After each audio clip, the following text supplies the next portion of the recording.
Alors, je vous invite à ouvrir vos Bibles. On avait vu il y a quelques mois de cela l'Épître de Jacques et on poursuit dans Jacques chapitre 3, versets 1 à 12.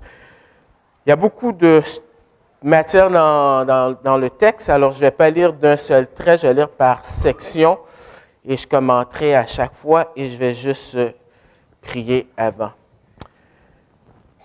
Père éternel, on veut te remercier encore pour l'opportunité que tu nous donnes de pouvoir t'adorer ce matin. Tu as entendu, on veut être disposé à ta parole, mais tu connais nos cœurs et on a tellement besoin de ta grâce pour pouvoir pénétrer cette carapace. Que cette parole puisse vraiment faire un impact dans nos vies, exclusivement pour ta gloire. On te demande ces choses-là dans le nom de ton Fils Jésus. Amen. Alors, je ne sais pas si vous êtes familier avec un dénommé Paul Tripp. Mais Paul Tripp, c'est un ancien qui œuvre dans une église presbytérienne à Philadelphie. Il fait beaucoup de relations d'aide. Il a écrit des bouquins et un des bouquins qu'il a écrit, c'est War of Words, la guerre des mots. Et il parle du thème de la langue. Qu'est-ce qui est intéressant dans le livre, c'est que dans sa préface, il mentionne dans sa préface que généralement, quand les gens écrivent des bouquins, ce sont des experts qui nous font part de leur expertise. Mais l'auteur mentionne qu'en ce qui le concerne, il n'est vraiment pas un expert. Il a eu des hauts et des bas à ce qui a trait à la langue. Mais à travers tout ce processus de sanctification, il a quand même vu la grâce de Dieu dans sa vie.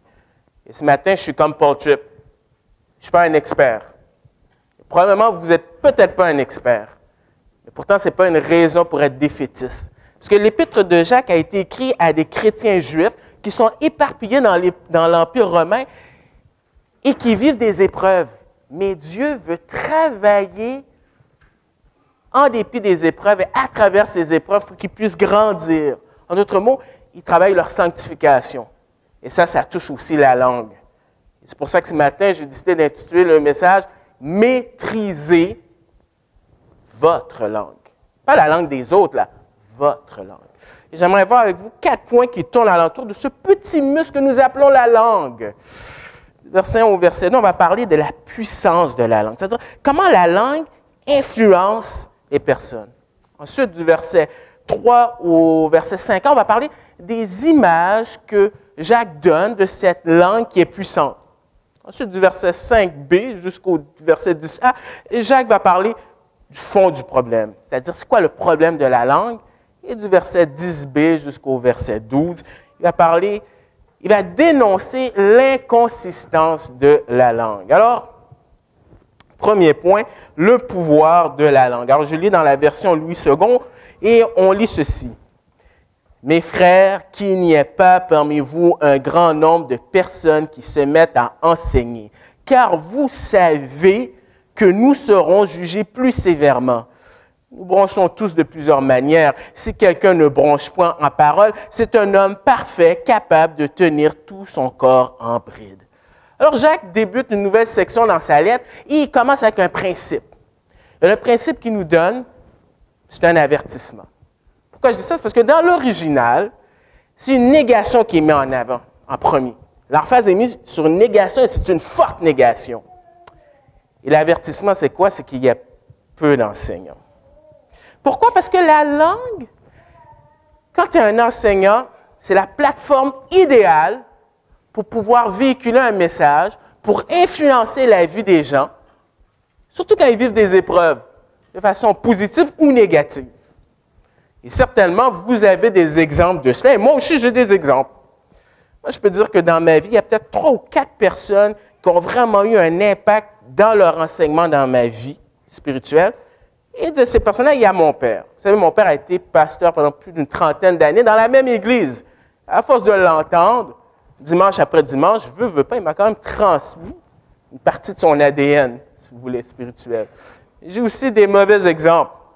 J'avais un bon ami qui était impliqué dans son église locale et qui, au fur et à mesure, il a écouté de faux enseignements et le résultat a été qu'il a quitté son église, il a rompu les liens avec le monde évangélique, il a coupé des liens avec sa famille et maintenant il vit dans une genre de secte.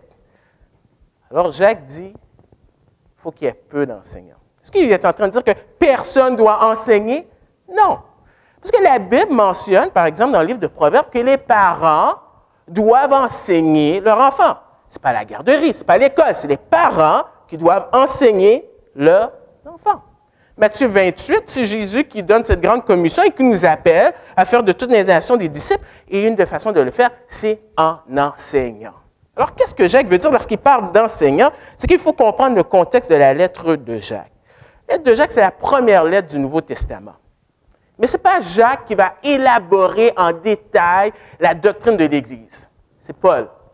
Paul va dire dans Éphésiens qu'il y avait un mystère qui était caché, mais maintenant qui est révélé.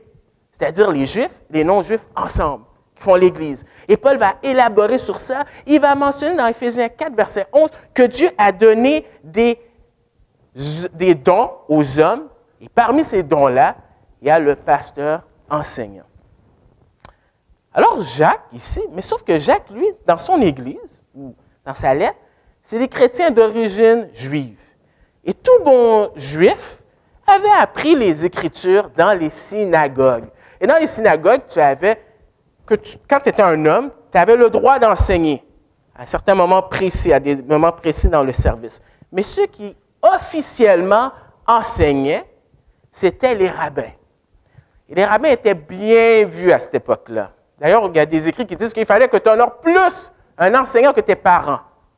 Et il y avait plein d'avantages sociaux à être rabbin. Alors Jacques est en train de dire, faites attention, parce qu'il aurait été très tentant pour ces chrétiens-là de vouloir espérer être des enseignants. Le principe et l'application, elle est aussi pour nous de nos jours.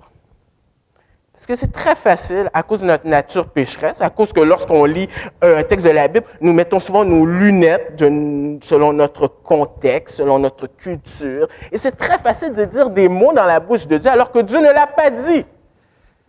C'est très sérieux. Et pour réduire cette erreur-là, lorsque tu enseignes officiellement, à titre officiel, c'est important que tu t'équipes de plusieurs choses. C'est-à-dire que tu connaisses le grec, l'hébreu, l'araméen, que tu aies une bonne théologie systématique, c'est-à-dire que tu connais les différents enseignements dans la parole, que tu connais le contexte historique, que tu t'équipes quand même d'outils d'herméneutique pour bien comprendre la parole, faire ressortir le point, avoir des commentaires, la syntaxe, et aussi il faut que tu sois capable de le vulgariser, et bien sûr, il faut l'aide du Saint-Esprit.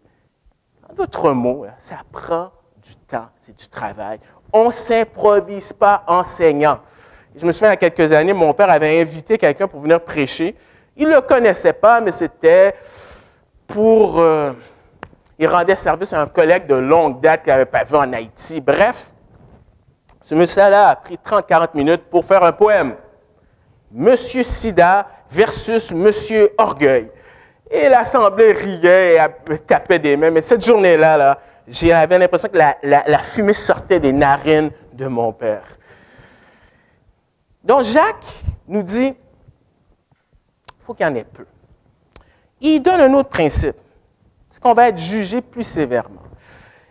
Il le dit ici, car vous serez jugés, car vous savez. Alors, dans l'original, c'est en connaissance de cause. Ils savent que lorsqu'on enseigne, c'est un fait, c'est à l'indicatif, c'est-à-dire, prends ça pour du cash, tu vas être jugé plus sévèrement, plus strictement que les autres.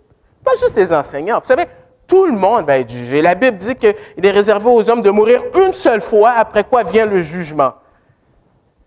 Si tu n'as pas crise dans ta vie, tu vas être séparé éternellement. Mais si tu as crise dans ta vie, tu seras aussi jugé pour qu'est-ce que tu as fait dans ce court laps de temps qu'on appelle notre vie. 1 Corinthiens 3 parle par exemple de ça, parle du tribunal de Christ. Donc ça nous permet d'avoir une perspective de l'éternité. Et j'aime bien le thème de Philippe pour cette année qui dit de chercher d'abord le royaume et la justice de Dieu parce que ça a des conséquences dans le présent, mais ça aura des conséquences pour l'éternité. Et à plus forte raison lorsque tu enseignes. C'est pour ça que le réformateur John Knox, l'Écossais, il tremblait quand il venait sur la chaire, parce qu'il savait que c'était sérieux. Et ça me fait penser un peu à le théologien Ben Parker a dit. Serge, est-ce que tu sais c'est qui Ben Parker? Oh, puis tu dis que tu connais les bandes dessinées. Ben Parker, c'est l'oncle de Peter Parker, Spider-Man.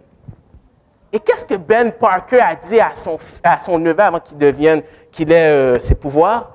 Avec de grands pouvoirs viennent de grandes responsabilités.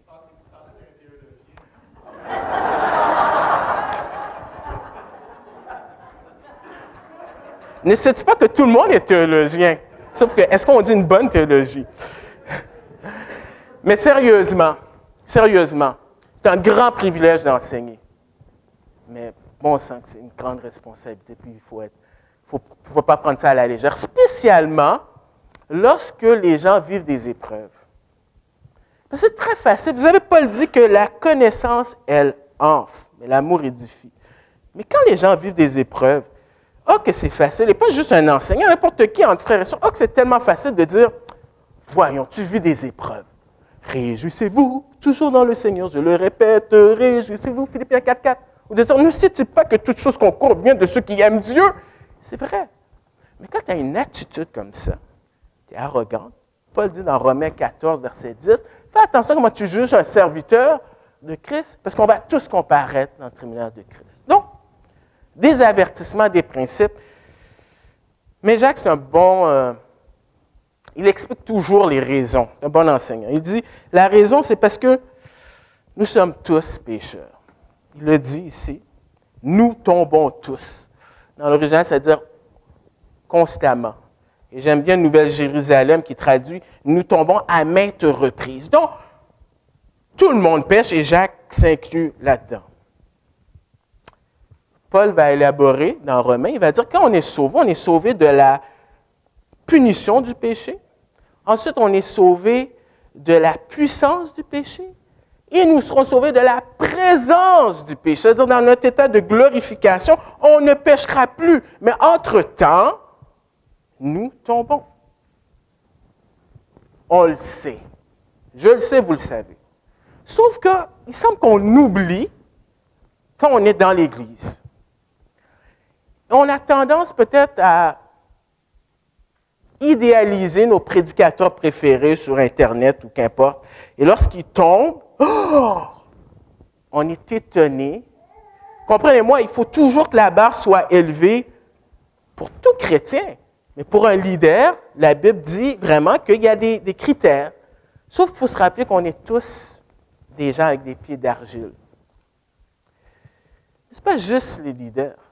Des fois, on a tendance à oublier que notre frère et notre sœur n'est pas dans son état glorifié. Et ça amène quoi? Ça amène que on se plaint. On critique tel frère, telle sœur. Oh, ça ne marche pas. Puis il y a certaines personnes qui sont des kangourous, là, qui sautent d'église en cherchant l'église parfaite, mais le jour où ils trouveront cette église parfaite, elle ne sera plus parfaite. Donc, vous comprenez que si on tombe de plusieurs façons et avec la langue, quelqu'un qui enseigne, il faut qu'il fasse attention. Par conséquent, il nous faut être mature. C'est pour ça qu'il dit, si quelqu'un, alors, dans l'original, ça veut dire, on met une situation où quelqu'un ne tombe pas, ça ne veut pas dire qu'il est parfait, mais son style de vie, on voit quand même une certaine constance dans sa vie. Si quelqu'un ne bronche pas en parole, c'est un homme parfait, c'est-à-dire mature. Parce que c'est quoi le but de la lettre de Jacques, dans Jacques 1, verset 4?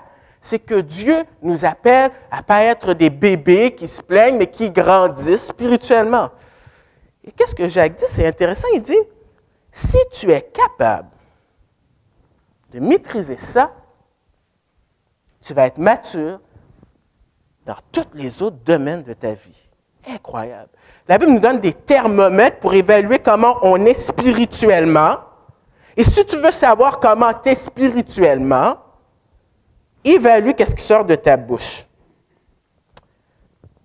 S'il y a quelqu'un qui savait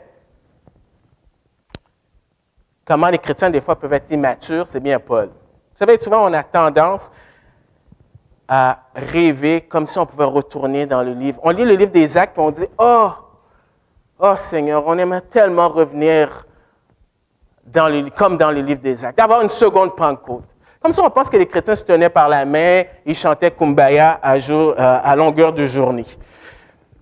Et Paul, qui était probablement le plus grand implanteur de l'Église, dit ceci dans 2 Corinthiens 12, verset 20, à une Église qu'il a fondée, qu'il est resté 1 an et demi. Il dit ceci dans 2 Corinthiens 11, verset 20. « Car je crains de ne pas vous trouver à mon arrivée tel que je voudrais et d'être moi-même trouvé par vous tel que vous ne voudriez pas. Je crains de trouver des querelles, de la jalousie, des animosités, des rivalités, des médisances, des calomnies, de l'orgueil, des troubles. » Et dans sa première épître, il dit que c'est des gens qui sont sanctifiés, mis à part, qui ont tout reçu de Dieu. Et pourtant, on voit leur immaturité qui se manifeste à travers la langue. Alors, Jacques nous donne un principe qui est sérieux. Mais c'est un bon pédagogue, Jacques, parce que Jacques ne dit pas juste « fais pas ci », mais il donne des exemples pour comprendre. Et c'est ce qu'il fait. Il donne une image sur la puissance de la langue, du verset 3 au verset 5a, et je lis pour vous. « Si nous mettons le mors dans la bouche des chevaux pour qu'ils nous obéissent, nous dirigeons ainsi le corps tout entier. Voici, même les navires qui sont si grands et que poussent des vents impétueux sont dirigés par un très petit gouvernail au gré du pilote. De même, la langue est aussi un petit membre et elle se vante de grandes choses. » Alors, qu'est-ce que Jacques fait? C'est qu'il nous donne des illustrations. 2. Le cheval. Je pourrais vous donner des exemples à la ferme, je pourrais vous donner des exemples à la campagne, je pourrais vous donner des exemples à la télé, mais on va laisser quelqu'un décrire le cheval. Celui qui a créé le cheval, Dieu. Dans Job 39, au verset 22, lorsque il parle à Job, après que Job voulait tellement parler à Dieu, avoir une audience avec Dieu, voici qu'est-ce que Dieu dit par rapport aux chevaux. Il dit au verset 22, « Est-ce toi qui donnes la vigueur au cheval et qui revêt son cou d'une crinière flottante? Le fais-tu bondir comme la sauterelle? Son fier hennissement répand la terreur. Il creuse le sol et se réjouit de sa force. Il s'élance au-devant des armes. Il se rit de la crainte. Il n'a pas peur. Il ne recule pas en face de l'épée. Non, équipé pour le combat. Sur lui retentit le carquois. Brille la lance et le javelot. Bouillonnant d'ardeur, il dévore la terre. Il ne peut se contenir au bruit de la trompette. Quand la trompette sonne, il dit « En avant !» Et de loin, il flaire la bataille, la voix tenante des chefs et des cris de guerre. Voilà la description que Dieu donne du cheval, qui est puissant. Et Jacques nous dit que le mort peut diriger, tout petit, peut diriger le cheval. Il continue son illustration, il parle des bateaux. Il dit au verset 4, « Voici ». Dans l'original, c'est comme « Hey, prête attention, parce que je continue là, mon illustration. Je veux vous amener à un point. » Il parle des navires. Et c'était impressionnant, les navires, pour les Juifs, parce que les Juifs, ce n'étaient pas les experts. C'est les Phéniciens, les experts, à se promener. Donc, ils étaient impressionnés par les navires. Et déjà, à cette époque-là, par exemple, dans Actes 27, verset 37, Paul parle d'un large bateau qui comptait à peu près 276 personnes. Donc, c'est impressionnant. Et Jacques fait exprès de faire une comparaison entre quelque chose de large et un superlatif, un tout petit, très petit gouvernail au gré du pilote. Qu'est-ce que Jacques veut faire avec ces illustrations? C'est qu'il veut présenter une analogie avec la langue.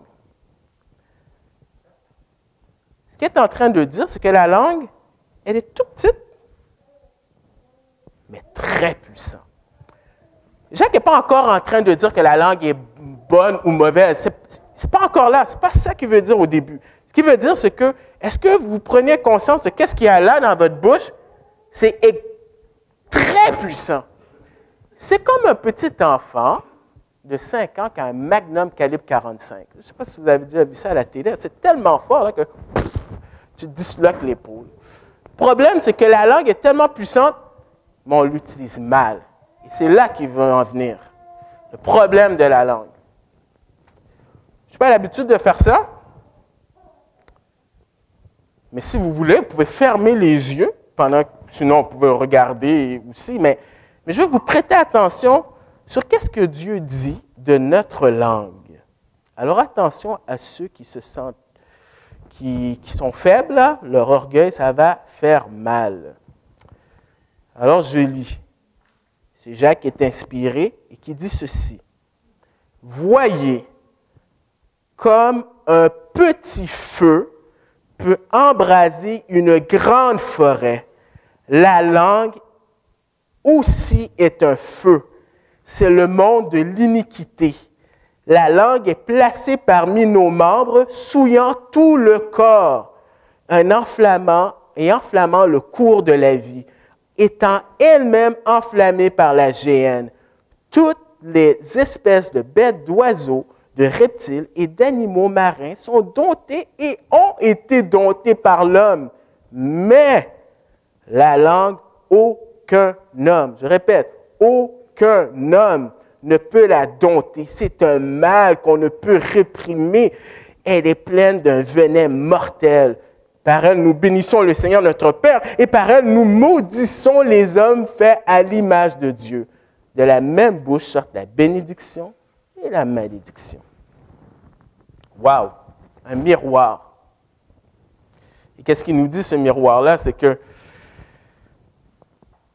le danger, c'est sa force.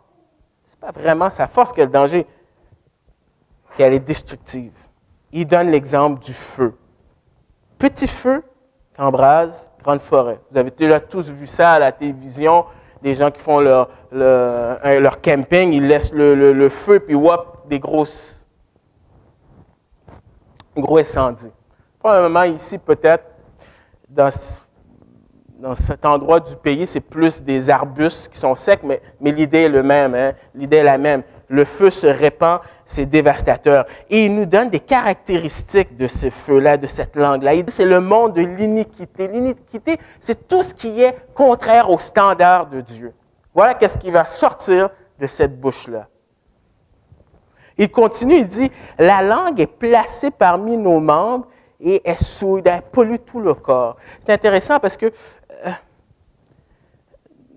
dans l'original, c'est-à-dire que la langue se place elle-même dans une situation stratégique pour polluer toute notre vie. Nos yeux nous font tomber, nos mains peuvent nous faire tomber, nos pieds peuvent nous faire tomber, mais Jacques dit que la langue, elle a une place tout à fait particulière parce qu'elle se place dans un endroit stratégique où est-ce qu'elle peut faire le plus de mal. Et pourtant, qui a placé la langue originalement? Exode 4, verset 11 dit, quand Dieu parle à Moïse, il dit, qui a créé la bouche? Ce n'est pas Dieu. Dans la Genèse, on dit qu'au début, tout ce que Dieu a fait est bon. Mais le jour où l'homme a péché, cette langue-là s'est placée elle-même dans une situation pour bousiller la vie, notre vie. Combien de personnes à la télé, des fois, qui disent quelque chose et leur carrière est terminée, ruinée parce qu'ils sont sortis quelque chose qu'ils n'auraient pas dû dire. Mais ça ne s'arrête pas là. Le texte dit, la langue est placée parmi nos membres, souillant tout le corps et enflammant le cours de la vie. Littéralement, c'est roux. Seule fois qu'on le trouve dans le Nouveau Testament. Et tu as le mot Genèse après, vie. C'est comme si l'illustration de Jacques, c'est, tu as une roue, au centre tu as ta langue, quand ton venin est sorti, ça part de tous les côtés puis ça enflamme toute ta circonférence. C'est-à-dire, la langue non seulement ruine nos vies, mais elle ruine les gens alentour de nous. Combien de divorces à cause de la langue? Souvent, qu'est-ce qu'on dit d'un problème dans les couples? C'est de la communication. La langue. Un des parents avec enfants, des bêtises qui peuvent sortir de la bouche des enfants, de la méchanceté qui peut sortir de la bouche des parents, professeurs, élèves. Des choses qu'on dit aux professeurs, et des fois, les professeurs peuvent dire des choses sur les enfants. Et malheureusement, si vous êtes chrétien depuis un certain nombre d'années, probablement vous avez vu des églises, vous avez entendu des églises qui sont déchirées, pas à cause de la doctrine.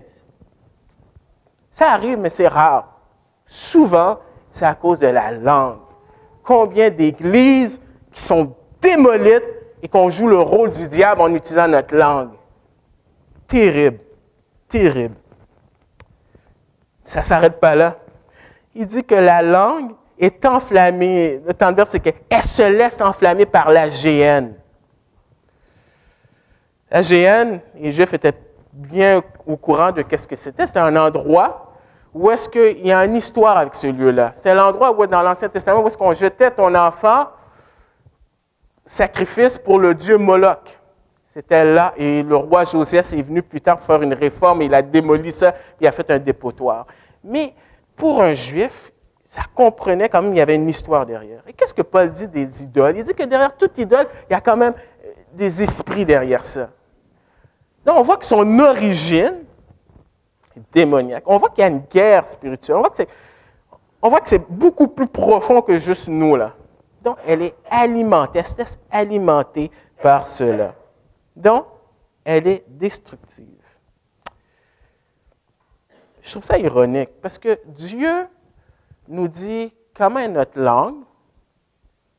C'est pas beau, mais le monde a un autre message. Le monde, qu'est-ce qu'il dit? C'est bah, c'est juste une blague. Non, de quoi t'es fait? T'es fait, bah ouais. Le monde dit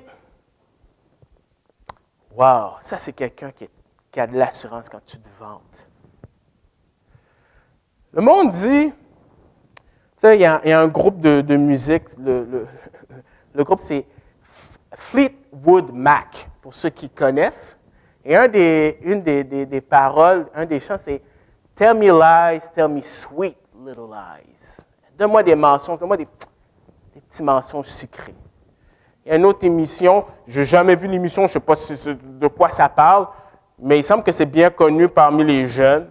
Ça s'appelle Gossip Girls. Gossip, c'est du commérage. Donc, voilà qu'est-ce qu'on nous décrit, comment le monde nous perçoit la langue. Et la Bible dit que c'est très destructif. Mais ce n'est pas juste ça notre problème, c'est qu'on ne peut pas la contrôler. Et Jacques dit que tous les espèces d'animaux, alors quand il dit tous les espèces, il n'est pas en train de faire une classification scientifique, mais il donne par groupe. Ils sont domptés. C'est plus que domestiqué, c'est subjugué. C'est le même mot qui est utilisé dans Marc 5, verset 4, quand il y a ce démon qu'on ne peut pas contrôler et qui brise les chaînes.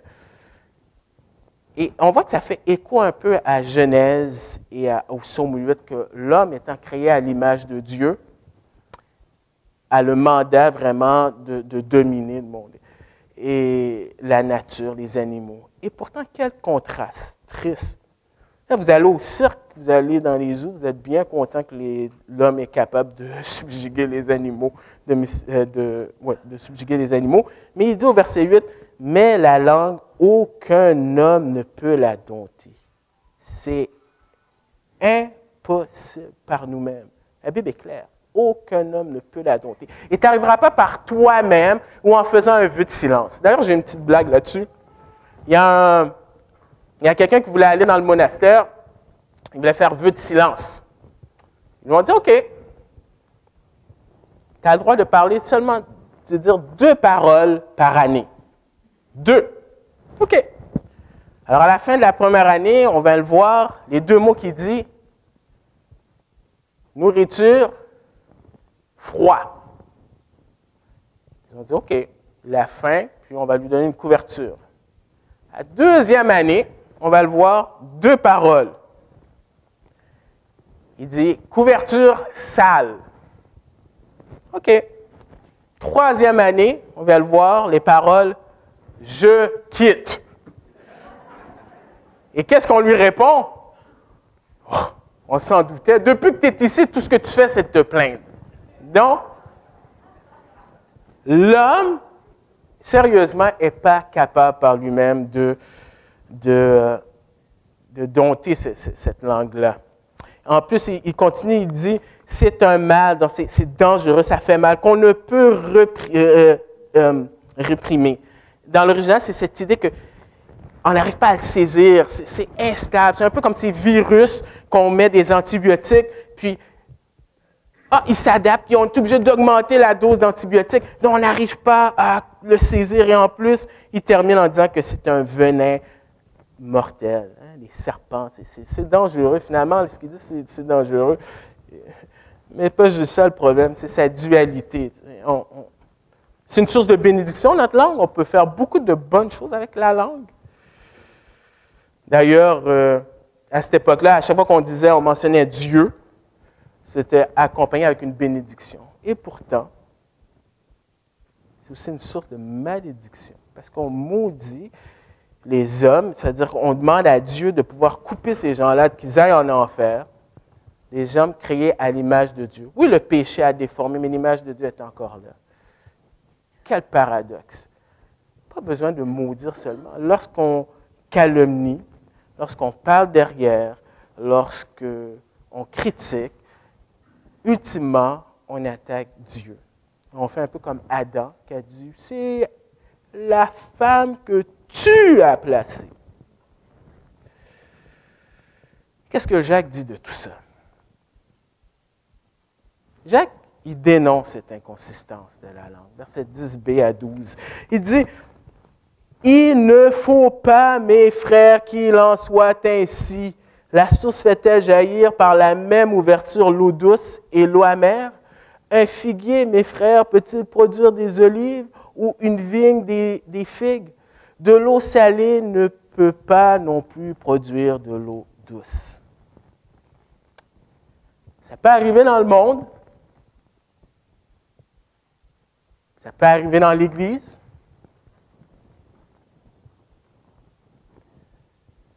Mais pour un croyant, il ne faut pas faire ça. Ça, c'est un signe d'immaturité. Ce n'est pas parce que les autres le font que tu dois le faire. Et j'aime, la parole de Dieu, elle nous dit, c'est un miroir pour nous tous. On est très bon à essayer de trouver des excuses avec notre langue. Non, je ne faisais pas de la médisance, je ne faisais pas de la calomnie. C'est un sujet de prière. On dit, c'est une blague. Ou on ne dit pas toute la vérité, on y tire. En passant, le miroir est braqué sur moi aussi, là. Tout le monde, parce qu'il le dit. Ça fait mal, mais si on veut être guéri, il faut dire les vraies choses. Mais ce n'est pas une raison pour nous, pour un croyant d'agir ainsi. Il n'y a aucune place pour la duplicité. C'est Paul qui dit dans Éphésiens que par notre langue, il y a des choses qu'on ne devrait même pas être mentionnées parmi les croyants. Ce n'est pas le standard. Parce qu'on agit comme ça, on est immature. On est comme les gens de Corinthe. Et ce n'est pas ce que Jacques veut. Il donne un exemple, c'est différent dans la nature. Quel contraste, nous qui sommes des nouvelles créatures, mais les choses de la nature montrent un meilleur exemple, qui sont stables. Il donne 4 illustrations, l'eau, le figuier, l'olive et la vigne, tous des produits qui se trouvaient dans le pays, qui produisent ce qu'ils doivent produire. Donc, il voit vraiment que c'est inconsistant avec ce qu'on devrait être. Alors, on lit ça, on regarde ça, on a vu le pouvoir de la langue, l'image que Jacques donne du pouvoir de la langue, on a vu le problème de la langue, on a vu l'inconsistance que Jacques dénonce. Alors, quelle doit être notre attitude? Est-ce que c'est de dire, je ne peux pas changer, hein, c'est ma personnalité, c'est comme ça que je suis. De toute façon, c'est écrit, on ne peut pas être dompté, la langue ne peut pas être domptée. Ce n'est pas là la solution, parce que ce n'est pas ça que Dieu veut. Il ne faut pas non plus essayer par nos propres forces, dire, OK, j'ai compris, là, je vais maîtriser la langue, là, puis là, je vais faire des exercices, puis je vais faire attention. Puis ça devient de l'énergie de la chair, c'est de la religion, puis ça n'a aucun fruit devant Dieu. Première chose, peut-on dompter l'indomptable? Non, pas par nous-mêmes. Impossible. Et Dieu, c'est un expert à nous placer dans les situations, que ce soit à travers la maladie, les circonstances de la vie. Il nous met dans des situations Où est-ce qu'il faut qu'on abandonne puis qu'on dit, « Hey, j'ai besoin de toi, je suis plus capable de le faire par moi-même. » C'est un expert, c'est ça qui veut nous amener à crier vers lui. Paul a dit, c'est quand je suis faible que je suis fort.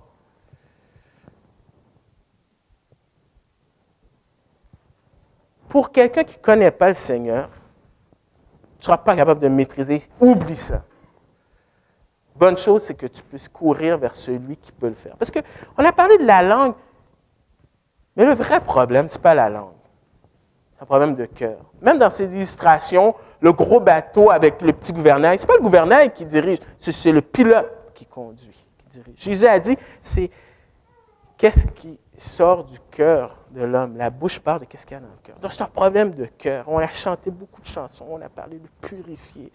Et il n'y a rien qui peut transformer le cœur d'un homme sinon que Dieu. Et c'est ça le message de l'Évangile. C'est une bonne nouvelle parce que oui, c'est possible. Et quand tu es changé, Colossiens 3, il y a plusieurs exemples, mais Colossiens 3, versets 8 à 10, parle de cette vie nouvelle en Christ. Il va toucher l'aspect de la langue. Et il dit ceci. « Mais maintenant, renoncez à toute chose, à la colère. » Oh, la colère. Lâche. Renoncez à toute chose, la colère, à l'animosité, à la méchanceté, à la calomnie, aux paroles équivoques qui pourraient sortir de votre bouche. Ne mentez pas les uns les autres, vous étant dépouillés du vieil homme et de ses œuvres, ayant revêtu l'homme nouveau qui se renouvelle dans la connaissance selon l'image de celui qui l'a créé. C'est ça l'Évangile.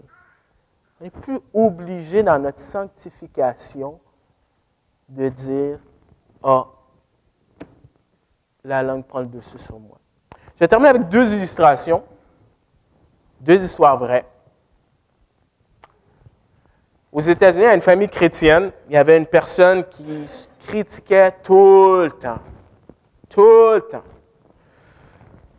Il faisait du commérage, de la médisance tout le temps. Puis sa famille, là, ils étaient fatigués de ça.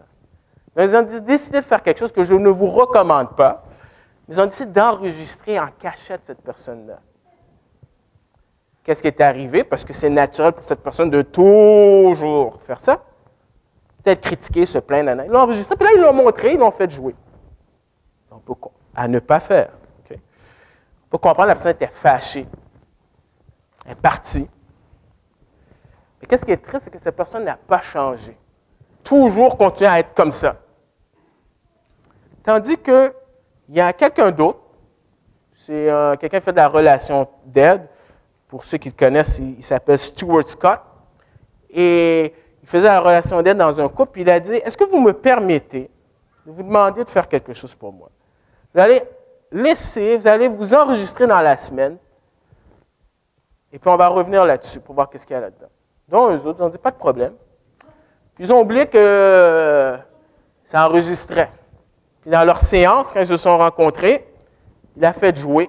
Puis ils se sont entendus. Puis ils étaient étonnés de qu'est-ce qui pouvait sortir de leur bouche. C'est quoi la différence entre les deux? Un n'a pas pris conscience et a continué à vivre comme il était. L'autre a pris conscience et a demandé de l'aide. Et quand tu es chrétien, il y a des ressources. Dieu ne te laisse pas comme ça aller. Il y a sa parole, il y a le Saint-Esprit. Et c'est pour ça que Jacques dit, soyez vite à écouter, c'est-à-dire obéir, méditer la parole de Dieu, lent à parler, lent à la colère. Et la prochaine fois, si Dieu nous permet d'être vivant, on verra que qu'est-ce qui sort de la bouche, parce que ça commence d'abord là-dedans. Prions.